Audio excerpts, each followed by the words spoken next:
While lying on her deathbed, Ada Lovelace made a mysterious confession to her husband that was so disturbing he left and never came back.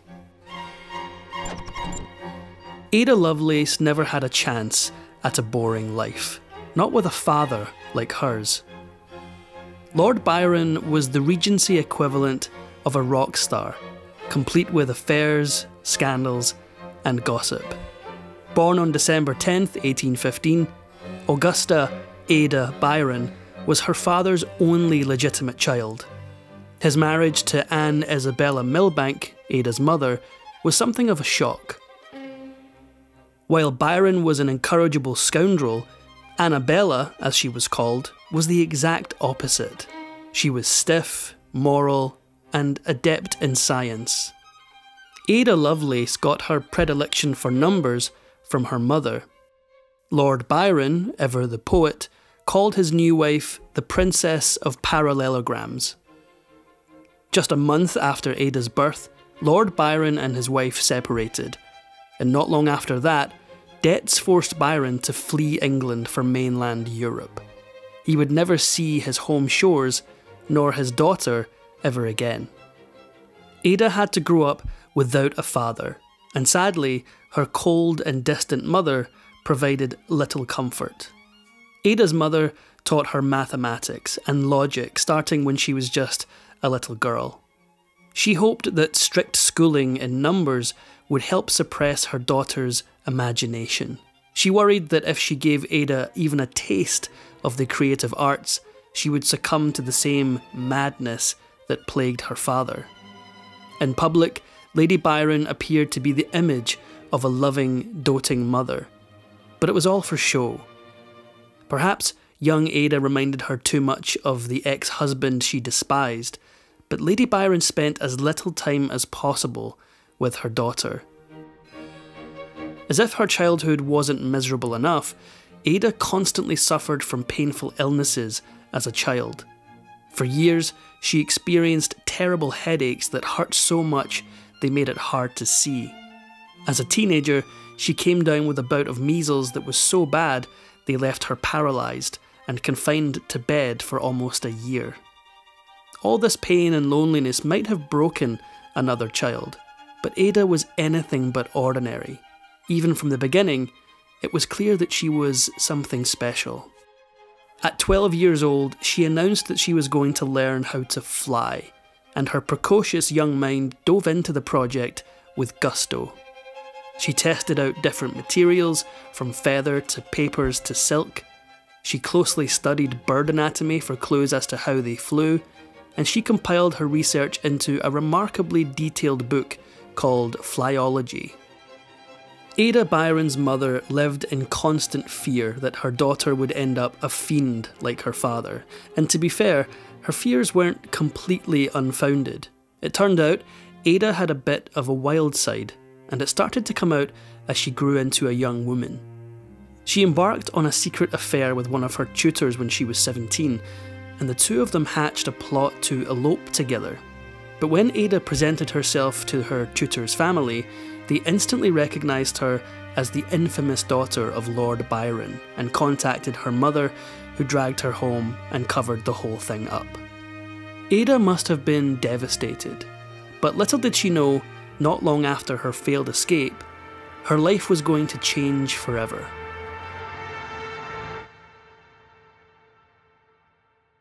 Ada didn't try to marry all of her tutors. Some of them simply became close friends and confidants.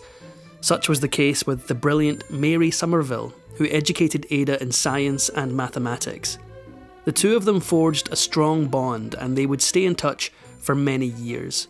But most importantly, at an extravagant party in 1833, Somerville would introduce Ada to Charles Babbage, the man with whom the rest of her life would be entwined. There undoubtedly would have been many dashing and adventurous men at this ball, and Charles Babbage wasn't one of them. He was in his early 40s and unemployed. He made ends meet by giving public lectures, publishing fairly unremarkable scientific papers, and by dipping into his inheritance.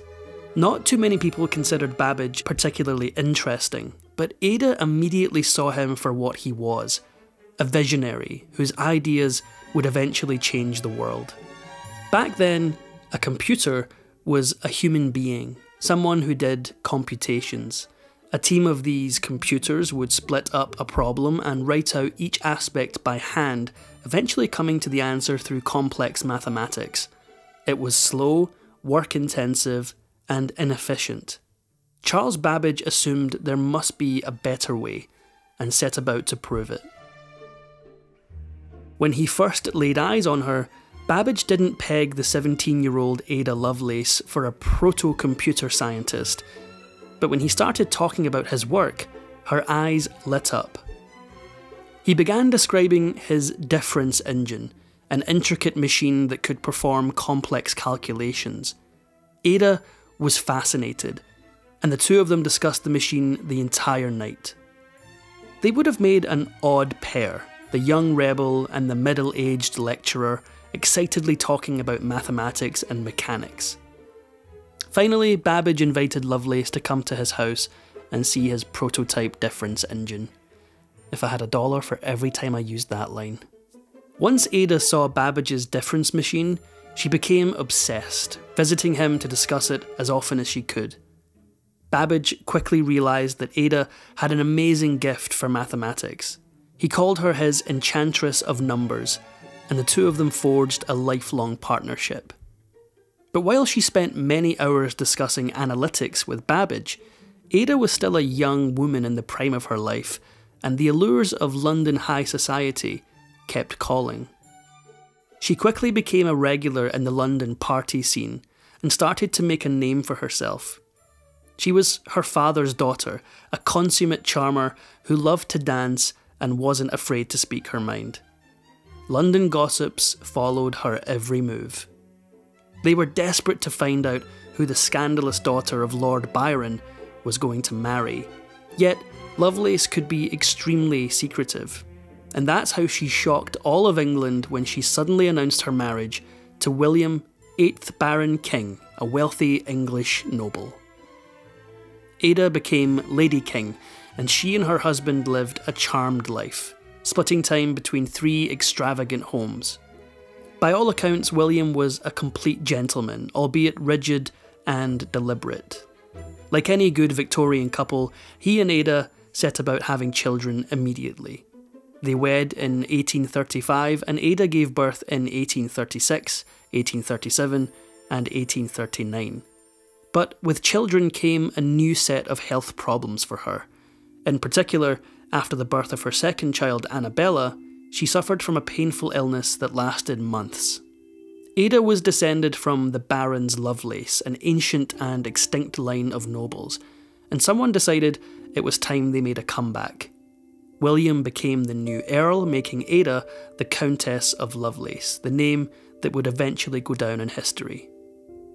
In the early years of her marriage, Ada was too busy to think much about mathematics and Babbage's machine, but after the birth of her third child, she became restless. The allure of numbers called her back, and she wanted to help Babbage in his work. However, such a thing was unheard of for an aristocratic lady like Ada, so she did her best to keep her interests a secret. In a letter to Babbage, she wondered if you could use a mathematical formula to play card games like solitaire. This kind of thinking was unheard of in the day, but it was the exact kind of idea that would earn Lovelace her place in the history books. Babbage often told Ada that she should publish a paper, but she always hesitated. Perhaps she feared that the scientific community would reject a woman's work. Maybe she thought the London gossips would faint at the thought of a countess doing math. Either way, she refused Babbage every time. She did, however, agree to translate a paper written by Italian author Luigi Menabrea on Babbage's analytical engine. As she did, she also added some notes. Actually, she added a lot of notes. In the end, her additions were 3 times longer than Menabrea's original work.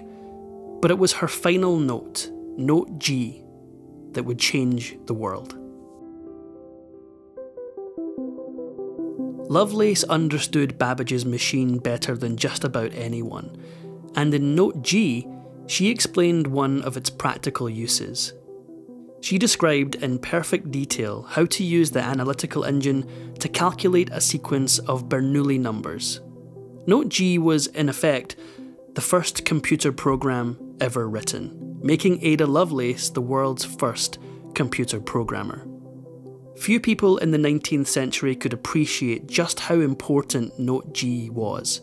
Babbage's analytical engine was something that the world had never seen before, and few people understood how it worked. Fortunately, one of the few who did was Lovelace, and she had a special gift for interpretation. Her translation of Manabria's article was by far the best explanation of the concept ever written at the time, and it introduced the idea of the mechanical computer to the world. After she'd spent countless hours writing it, Babbage tried to add a preface complaining about how the government hadn't given enough support to his work. Ada thought this was a terrible idea and didn't want to risk overshadowing her hard work with a petty squabble. Eventually, she published the paper without the preface, and her friendship with Babbage was strained for years after. While Ada didn't receive proper support from Babbage, and many in English society thought it was scandalous for a woman to be writing scientific papers, at least she had the support of her husband. William couldn't have been more proud of his wife, and he recognised the paper for what it was, a work of genius.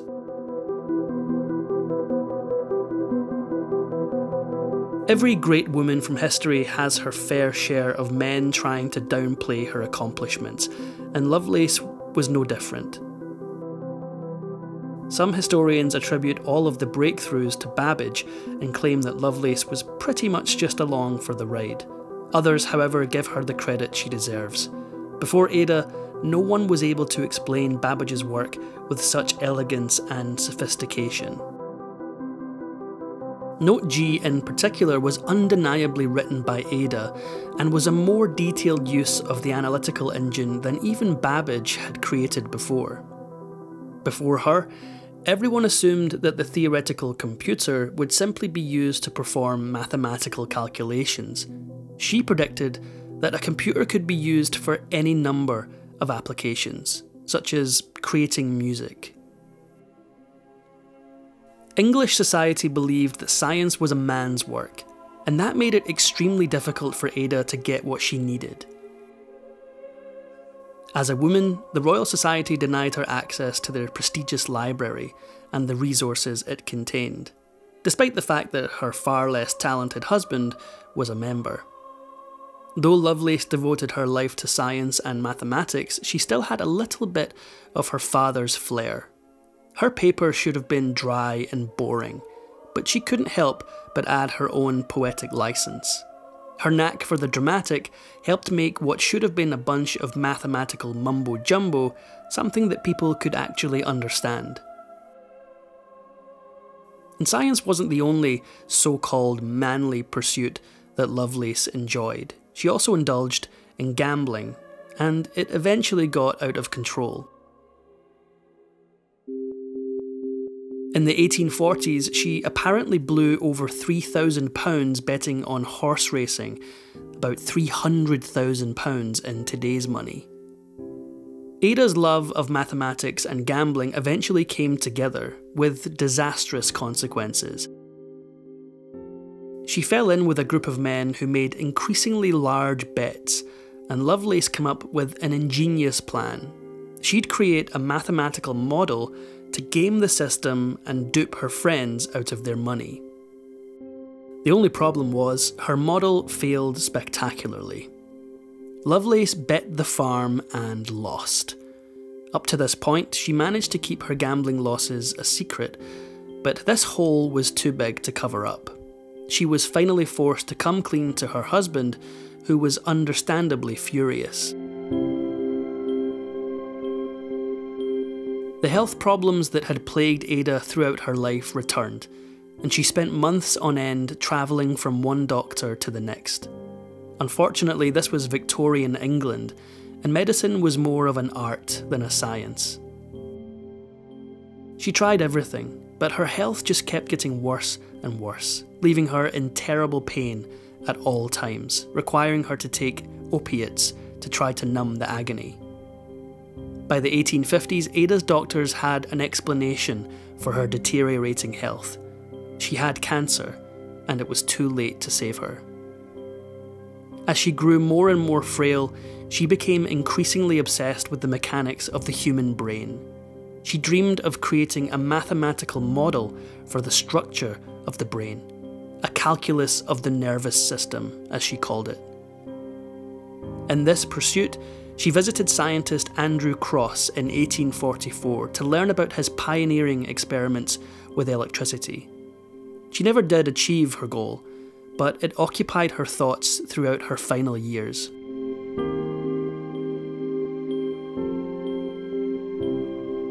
Ada Lovelace ended up having a strained relationship with her children, just as she had had with her own mother. Her eldest son, Byron, left to join the Navy and never contacted his family again. Ada held out hope that her son had travelled to America and was living a good life, but she never learned the heartbreaking truth. After deserting the Navy, Byron ended up working in a shipyard in England, where he died unmarried and childless at just 26 years old. Ada wasn't particularly close with her daughter either, though Annabella did a little better for herself than her brother. She moved to the Middle East, where she became one of the world's best-known breeders of Arabian horses. Only Ada's youngest child, Ralph, stayed close to home. He inherited the family title and lived out the rest of his life on their estates. By 1852, there was nothing that could be done to save the 36-year-old Ada Lovelace. In one of her final correspondences, she mournfully wrote, "I begin to understand death, which is going on quietly and gradually every minute, and will never be a thing of one particular moment."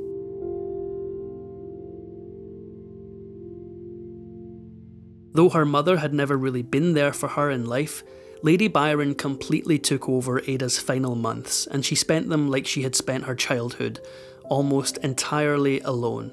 And soon, her husband abandoned her as well. On August 30th, 1852, Lovelace called William to her bedside. She confessed something to him on that day, a deep and dark secret that she'd never revealed before. And when William heard it, he left her bedside and never returned. There's a theory among some historians that Ada confessed to her husband that she had been unfaithful during their marriage. And as for who the candidate was, well, one of Ada's relationships in particular was strangely secretive. Remember Andrew Cross, the scientist that Ada visited to learn more about electricity?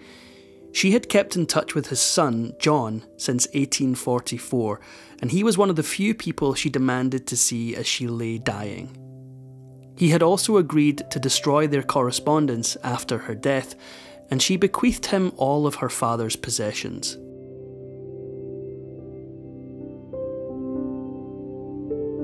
Though her husband abandoned her and her mother isolated her, Ada Lovelace still hung on for 3 more agonising months. Among the people who managed to visit her before she died was her friend Charles Dickens, who read a passage from one of his novels at her request. She finally passed on November 27th, 1852, of uterine cancer. In her surprising move, one of Ada Lovelace's last requests was to be buried next to Lord Byron, the father she'd never met. Maybe it was out of genuine affection for the man, or maybe it was just one last middle finger to her mother. She was buried in an extremely small ceremony. Neither Charles Babbage, her longtime friend, nor her own mother attended the ceremony. Ada Lovelace may only have lived for 36 years, but in that short time she managed to leave a profound legacy. It took 100 years for her work to be fully appreciated, although Ada had no doubts that in time everyone would know of her genius. In a letter to Babbage, Ada had written, "That brain of mine is something more than merely mortal, as time will show." If you enjoyed this video, please give it a like and subscribe for more.